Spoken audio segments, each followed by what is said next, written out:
এখানে বাংলাদেশের মানুষ যে জামাতকে পছন্দ করে, যারা পছন্দ করে তারা কেন পছন্দ করে? চিকন চালের ভাত খাবেন, ইসলাম ব্যাংকে চাকরি করবেন, জান্নাতে চলে যাবেন। তো হেলাল বেড়া ঘুষ নিলে খুব বড় সমস্যা হবে, বা চাঁদা নিলে চাঁদাবাজ হয়ে যাবে, কিন্তু আপনি হাদিয়া নিতে পারবেন, সমস্যা নেই। এক বছর পর যদি আমি গণঅভ্যুত্থানে এক বছর পরে আসি, রাজনীতিটা পরিবর্তনটা কোন দিকে হলো, বা গতিটা কোন দিকে যাচ্ছে এখন?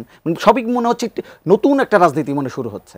দেখেন এখানে, হ্যাঁ রাইট, খুব সুন্দর প্রশ্ন আপনার, ধন্যবাদ আপনার এত সুন্দর প্রশ্নের জন্য।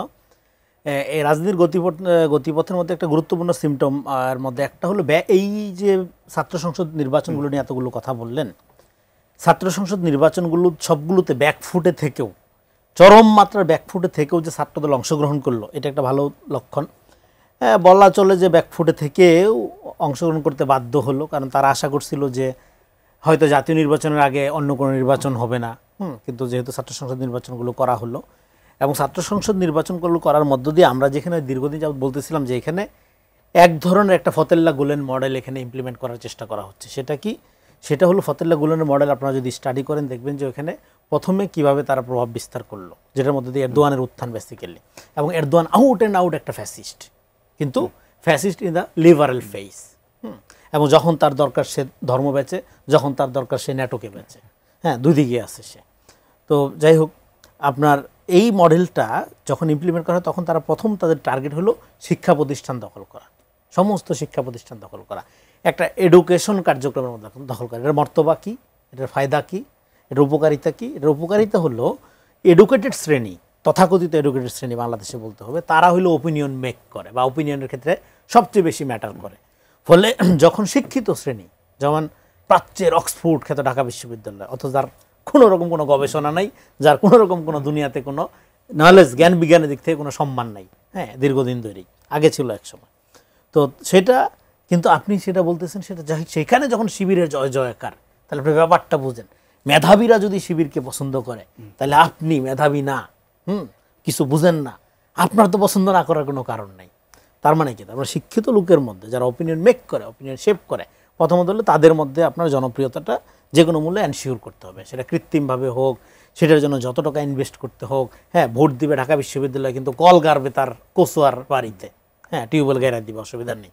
তো এই যে কোনো মূল্যে করার মধ্যে তারপরে যেটা হবে সেখানে, হ্যাঁ, ডেফিনেটলি একটা ইসলামিজমকে সামনে রেখে আপনার একটা হাইপ তৈরি করা, হাইপের মধ্য দিয়ে তার পলিটিক্সটাকে ডুবানো। এবং এখানে এখন যে রাজনীতিরা ক্যাম্পাসগুলোতে যেভাবে শিবির সমর্থিত প্যানেলগুলো জয়লাভ করতেছে, এটাকে আমি বলি যে জামাতের একদিক থেকে যাচ্ছে তো ইসলামী পার্টি হিসাবে ধরেন, এখানে বাংলাদেশের মানুষ যে জামাতকে পছন্দ করে, যারা পছন্দ করে তারা কেন পছন্দ করে?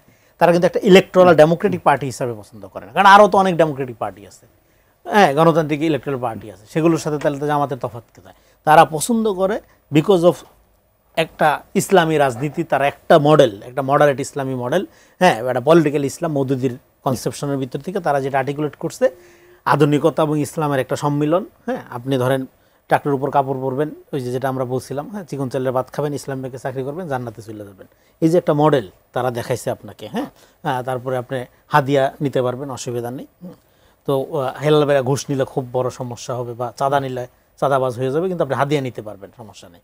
তো এই যে মডেলটা, এই মডেলটা জিনিসটা আপনার বুঝতে হবে। তার মানে এখনকার এই প্রক্রিয়াটার মধ্যে জামাত যেটা করতেছে, তার সেকুলারাইজেশন অ্যাডাপ্টেবিলিটি ক্যাপাসিটিটাকে সে ইনক্রিজ করতেছে।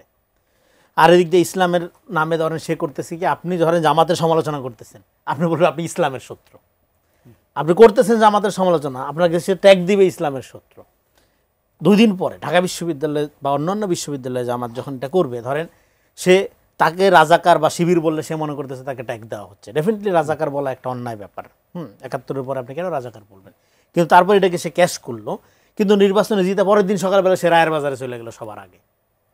তার মানে এইবার যে ছেলেটা রাজাকারের পক্ষে ভোট দিল, ধরেন আপনি তার সাথে প্রতারণা করে ফেললেন, ইসলামের সাথে করলেন, তার মানে আপনি রাজনীতি বাদ দিয়ে করতেছেন পলিটিক্স, এবং মানুষকে বোকা মনে করতেছেন।